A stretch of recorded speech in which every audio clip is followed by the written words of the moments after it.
जब आपका visa approved हो जाता है, आपके पासपोर्ट पे वीज़ा स्टिकर लग के पासपोर्ट आपके हाथ में आ जाता है, तो उसके कितने दिन बाद ट्रैवल करना चाहिए, तो ये मैं आपको बता दूं। अगर कनेक्टिंग फ़्लाइट करते समय आपको एक चीज़ पूरी ध्यान में रखनी है कि कुछ लोगों ने ऐसा किया कि उन्होंने अपनी कनेक्टिंग फ़्लाइट कर ली, लेकिन स्टे ऐसी कंट्री लिया जहां उनको ट्रांजिट वीज़ा रिक्वायर्ड।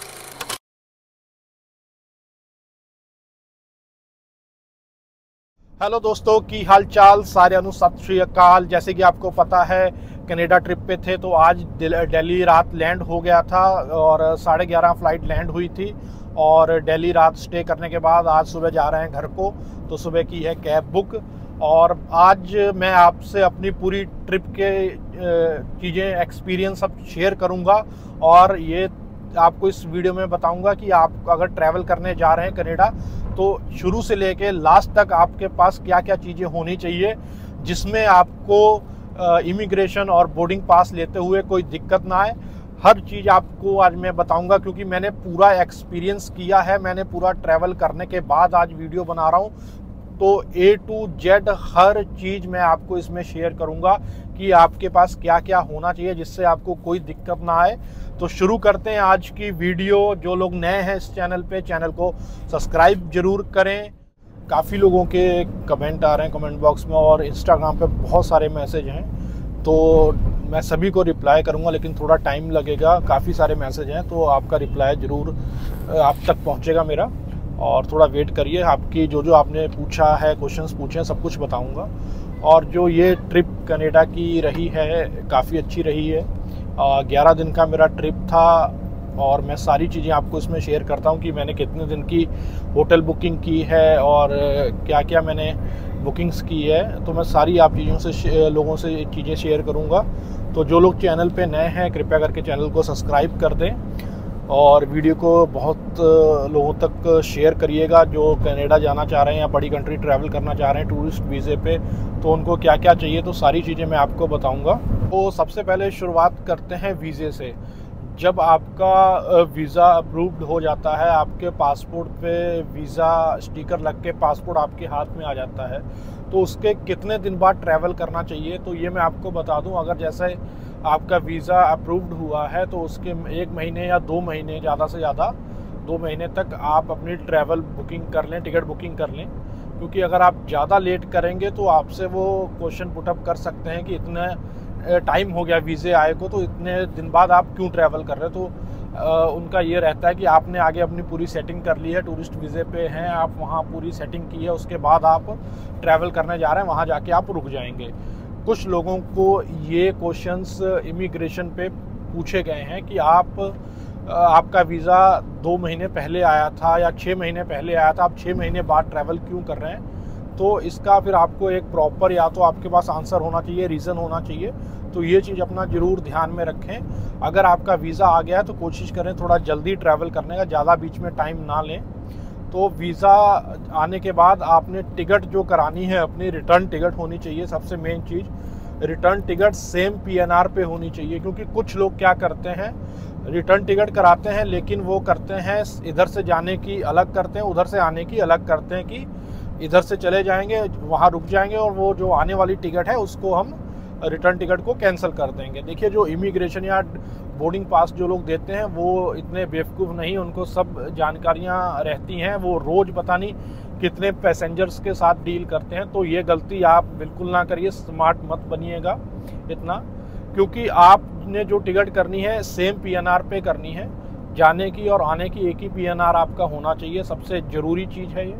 और हो सके तो मेरे एक्सपीरियंस के अकॉर्डिंग अगर आप कनेक्टिंग फ़्लाइट लें तो ज़्यादा बेटर होगा।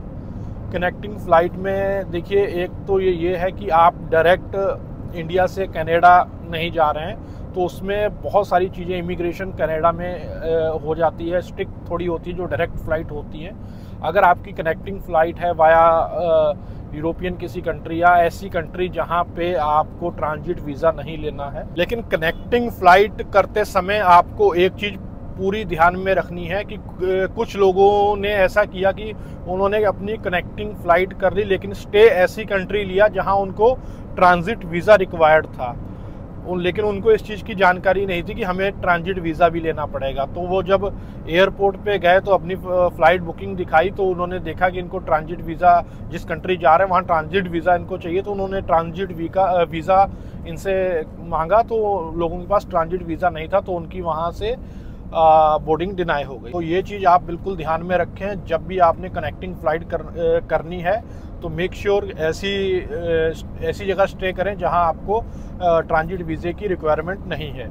तो एक ये हो गया, आपकी फ़्लाइट हो गई। और उसके बाद जो आपको, अगर जो लोग होटल बुकिंग पे जा रहे हैं तो उनको, अगर उनका 10 दिन का स्टे है, तो मैंने लास्ट वीडियो में भी उसके बारे में बताया था, अगर आपका 10 दिन का स्टे है तो आप 3 सिटीज़, अलग अलग 3 सिटीज़ आप चुनिए। तो पहली सिटी, जैसे जिस सिटी में आप लैंड हो रहे हैं, जैसे टोरंटो लैंड हो रहे हैं या वैंकूवर लैंड हो रहे हैं या जहाँ भी आप लैंड हो रहे हैं, तो 2 या 3 दिन का वहाँ आप अपना होटल बुकिंग पूरी प्रॉपर पेड बुकिंग करें। 2 दिन की कर लें, अगर नहीं ज़्यादा तो 2 दिन की कर लें पेड बुकिंग। और बाकी अदर सिटी जो का आपने 2 सिटी ऐड की है अपनी ट्रैवल आइटनरी में, तो वहाँ की आप जो बुकिंग करें वो आप पे एट होटल वाली बुकिंग कर लें। आप उसमें अपना मतलब अमाउंट ना ऐड करें, जो अमाउंट होगा वो आप पे एट होटल कर दें। तो आप ऐसे करके अपनी 10 दिन की जो आपकी ट्रैवल आइटनरी है वो पूरी आपकी बुकिंग के साथ कवर हो जाएगी, होटल बुकिंग के साथ। तो उसमें आपको कोई दिक्कत नहीं आएगी। 2 दिन का आपका पैसा जाएगा, बाकी आपका 8 दिन का आपका पैसा बच जाएगा। तो आपको कोई ज़रूरी नहीं है कि आपके अगर 10 दिन है तो आपको पूरे 10 दिन की पेड बुकिंग करनी है। कुछ लोग क्या करते हैं, 10 दिन की है तो 10 दिन की ही डमी टिकट लगा दी। ऐसा ना करें, 2 दिन की कम से कम पेड करें, बाकी 8 दिन आप अपना पे एट होटल कर लें या विदाउट उसके बुकिंग कर लें, हो जाती है सभी ऐप पे। तो ये चीज़ रखें। और उसके साथ साथ आपकी जो ट्रैवल आइटनरी है वो आपको पता होना चाहिए कि मुझे कहाँ कहाँ जाना है। ये आपका इमिग्रेशन ऑफिसर या बोर्डिंग पे जहाँ आपको बोर्डिंग देनी है, उन्होंने बोर्डिंग पास देने हैं, वहाँ वो पूछ सकते हैं इस चीज़ों का। तो आपको पता होना चाहिए कि मुझे कहाँ कहाँ जाना है, तो आप बता सकें उनको। और उसकी अगर आपको नहीं याद रहता या आप थोड़ा कंफ्यूज हैं तो एक ट्रैवल आइटनरी आप अपने पास बना लें, उसको रख लें पेपर डॉक्यूमेंट की तरह। तो वो आप दिखा दें कि मेरा ये प्लान है, मुझे यहाँ यहाँ जाना है, तो उसी के अकॉर्डिंग ही आपकी होटल बुकिंग होनी चाहिए। तो वीज़ा, आपका होटल बुकिंग हो गई और आपकी फ़्लाइट जो मैंने कनेक्टिंग फ़्लाइट बताई, आपकी कनेक्टिंग फ़्लाइट हो गई, होटल बुकिंग हो गई। अब उसके बाद एक ट्रैवल इंश्योरेंस भी करें। लगभग 800 से 1000 रुपये के बीच में आपका 10 से 15 दिन का ट्रिप कवर हो जाता है ट्रैवल इंश्योरेंस का, जो कि एक बहुत ज़रूरी है। अगर इन केस आप जाते हैं और आप वहाँ जाके बीमार पड़ जाते हैं तो आपको पता है कि वहाँ इलाज कितना महंगा है। अगर आपके पास ट्रैवल इंश्योरेंस होगा तो ट्रैवल इंश्योरेंस में आपका ये मेडिकल खर्चा कवर हो जाएगा। और इसका इमिग्रेशन और बोर्डिंग जहाँ पास मिलते हैं वहाँ भी काफ़ी हेल्पफुल होता है कि ये प्रॉपर बंदा ट्रैवलर है और पूरी अपनी ट्रैवलिंग की तैयारी करके जा रहा है, इंश्योरेंस तक कर रखा है, तो आप एक जेन्युइन ट्रैवल नज़र आते हैं। तो ये आप करिएगा, ज़्यादा कॉस्टली है नहीं, 800 से 1000 रुपये के बीच में होता है।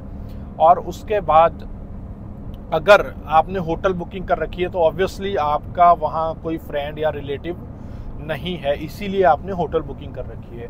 तो होटल बुकिंग जो आपने की है, होटल तक जाने के लिए आपको टैक्सी का सहारा लेना पड़ेगा। तो आप पहले ही अपनी टैक्सी बुकिंग ऑलरेडी पेड कर लें। टैक्सी बुकिंग ज़रूर करें जाने के लिए, क्योंकि इमिग्रेशन पे आपसे पूछा जाएगा कि अगर आप होटल आपके बुक हैं तो ऑब्वियसली आप होटल जाएंगे, तो आप कैसे जाएंगे। तो कुछ लोग ये कहते हैं कि मैं बाहर से जाके टैक्सी बुकिंग कर लूँगा, तो इमिग्रेशन वाले को थोड़ा वहाँ डाउट होता है कि इसका मतलब इनके बाहर कोई हैं जो इनको लेने आए हैं, इसलिए इन्होंने टैक्सी बुक नहीं की है। और कई ये भी आगे वो कहते हैं कि आप पहली बार कनाडा आ रहे हैं तो आपको क्या पता कि बाहर से टैक्सी कैसे मिलेगी, आप कैसे अमाउंट पे करेंगे, आपके पास कार्ड है या कैश है। तो बेटर है कि बहुत सारे क्वेश्चन पुटअप ना हो। तो इससे अच्छा ये है कि आप अपनी टैक्सी बुकिंग ऑलरेडी कर लें, उनको टैक्सी बुकिंग दिखा दें कि मैंने टैक्सी बुकिंग कर रखी है होटल के लिए, तो मैं इस टैक्सी से अपने होटल जाऊंगा। लेकिन वो घुमा फिरा के 2-3 बार आपसे ये चीज़ पूछेंगे कि आपको लेने कौन आ रहा है, आपका फैमिली मेम्बर आ रहे हैं या फ्रेंड्स आ रहे हैं। सबसे पहले वो पूछेंगे, बाद में सब चीज़ें ये चीज़ पूछने के बाद फिर वो पूछेंगे कैसे जा रहे हो। तो आपने जो ध्यान में रहे कि जो आपने एक बार आपने जो आंसर दे दिया है तो आप उसी अपने आंसर जवाब पे बने रहें। आप अपना बिल्कुल भी जवाब बदलिएगा नहीं।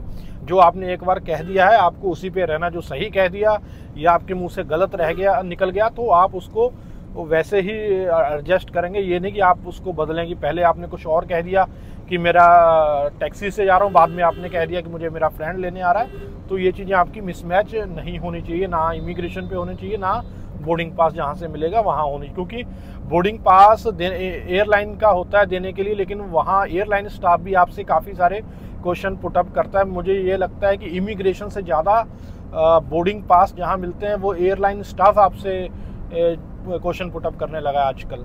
तो ये 2-3 चीज़ों का ध्यान रखिएगा। इसके अलावा वो आपसे एक और क्वेश्चन पुटअप कर सकते हैं, जिसके लिए आप सभी को रेडी रहना है, क्योंकि अगर आपने जो अपनी फाइलिंग करवाई है जिस एजेंट से की है या आपने खुद की है, तो आपने अपना एम्प्लॉयमेंट का जो स्टेटस शो किया है कि आप काम क्या करते हैं, उसमें जो आपका लगा है। कई बार ऐसा होता है कि एजेंट आपकी फाइलिंग करते हैं, वो कुछ भी आपको उसमें आपका काम शो कर देते हैं, दिखा देते हैं कि ये बंदा ये काम करता है, लेकिन वो आपको नहीं पता है। तो अगर इमिग्रेशन पे आपसे वो क्वेश्चन पुटअप होता है कि आप इंडिया में क्या करते हैं, तो आपको पता होना चाहिए कि मेरी फाइल में एजेंट ने क्या दिखाया है, तो उसी के अकॉर्डिंग आप अपना जवाब दें कि मैं ये काम करता हूँ या ये जॉब करता हूँ। आपको अपनी जॉब पता होनी चाहिए जो आपके फाइल में पहले से मेंशन है। तो मेक श्योर जब भी आप ट्रैवल करें अपने एजेंट से पूछ लें कि मेरी फाइल में आपने मेरा प्रोफाइल क्या आपने दिखाई है, कि मैं क्या काम मेरा आपने दिखाया कि मैं क्या काम करता हूँ, तो वो आपको पता होना चाहिए। 1-2 केसेस में ये भी पता लगा है कि किसी बंदे से इमिग्रेशन ऑफिसर ने पूछा कि आपका यहाँ कोई नहीं, आप होटल जा रहे हैं, तो उसने कहा कि हाँ मैं होटल जा रहा हूँ, ये मेरी होटल बुकिंग है। उसने अपनी सारी बुकिंग दिखा दी, तो उससे उसका फ़ोन मांगा गया कि can I see your cell phone. तो उसने अपना फ़ोन दिया देखने के लिए। जब इमिग्रेशन ऑफिसर ने उनका फ़ोन लिया तो व्हाट्सएप पे सारे पता नहीं क्या कोड डाला कि जितने भी कनाडा के नंबर थे, कॉन्टैक्ट्स थे, वो सामने आ गए, उनकी चैट भी सामने आ गई। तो मेक श्योर अगर आप उनको कह रहे हैं कि मेरा यहाँ कोई नहीं है, होटल बुकिंग है, तो आपके फ़ोन में कनाडा के नंबर नहीं होने चाहिए। जी बिल्कुल, कनाडा की आपकी कॉन्टैक्ट लिस्ट में कोई नंबर नहीं होना चाहिए। वो कॉन्टैक्ट जो भी आपके हों उसको रिमूव कर लें या किसी अदर चीज़ में आप सेव कर लें कि अगर वो व्हाट्सएप या कॉन्टैक्ट लिस्ट में से आपके कनाडा कोड डाल के ISD कोड डालें, कंट्री कोड डालेंगे, तो वहाँ से सारे आपके कनाडा के कॉन्टैक्ट निकल आएंगे। तो ये चीज़ आप हटा दीजिएगा।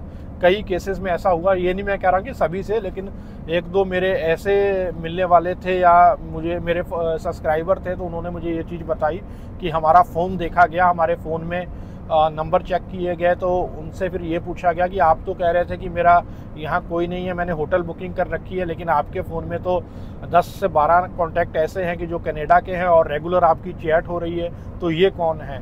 तो वहाँ वो फिर स्पीचलेस था, उसके पास कोई जवाब नहीं था, तो वहाँ उनको फिर दिक्कत आई। तो आपके साथ ऐसा ना हो, तो आप अपनी पूरी तैयारी ऐसे करें कि सारी चीज़ें जो मैंने आपको बताई हैं उस पर ध्यान दें। अगर आप होटल बुकिंग करके जा रहे हैं तो अपने जो भी कॉन्टैक्ट लिस्ट में आपके कनाडा के नंबर हैं वो या तो डिलीट कर दें या अपने किसी अदर डिवाइस में सेव कर लें। तो ये भी एक बहुत ज़रूरी चीज़ जो मैं आपको बता रहा हूँ, इस पर ध्यान दीजिएगा। अगर इतनी सारी चीज़ें आपने कर ली हैं, ये सारी बुकिंग आपने कर ली हैं, तो आपके पास पूरा कॉन्फिडेंस है, तो 99% आपको कोई नहीं रोकेगा, आपकी बोर्डिंग क्लियर हो जाएगी। इमिग्रेशन पे भी आपको कोई दिक्कत नहीं आएगी। अगर आपकी जेन्युइन बुकिंग है, सारा कुछ है, तो कोई नहीं रोकेगा। बहुत सारी वीडियो जो यूट्यूब पे आती हैं जो आपको बहुत उल्टी चीज़ें बताती हैं, उनसे आप बचिए। और अगर ये बुकिंग्स हैं तो आप श्योरली आप कनाडा एंटर कर जाएंगे, कोई दिक्कत नहीं आएगी। ये इन्फॉर्मेशन सभी के पास पहुंचाइए जो ट्रैवल करना चाहते हैं। अगर आपके मन में कोई डाउट अभी भी रह गया हो, कोई डाउट आपकी क्लियर नहीं हो पाए हो, तो आप मुझे इंस्टाग्राम पे मैसेज कर सकते हो या कमेंट बॉक्स में कमेंट कर सकते हो। तो मैं आपको आपका डाउट क्लियर कर दूंगा। मैं आपको मैसेज का रिप्लाई भी कर दूंगा या कमेंट बॉक्स में जो कमेंट आपने किया उस पर भी रिप्लाई कर दूंगा। अगर आपको कुछ भी पूछना तो आप हमसे पूछ सकते हैं, मैं कोशिश करूंगा आपकी हेल्प करने की। लेकिन 1-2 दिन मुझे लग सकते हैं रिप्लाई करने में, बट रिप्लाई ज़रूर आएगा। इंस्टाग्राम पे तो श्योरली आएगा, मैं लिंक डिस्क्रिप्शन में डाल दूंगा। और चैनल को सब्सक्राइब कर लीजिए और वीडियो को ज़्यादा से ज़्यादा शेयर करें। और टिल देन टेक केयर, मिलते हैं अगली वीडियो में बहुत जल्दी।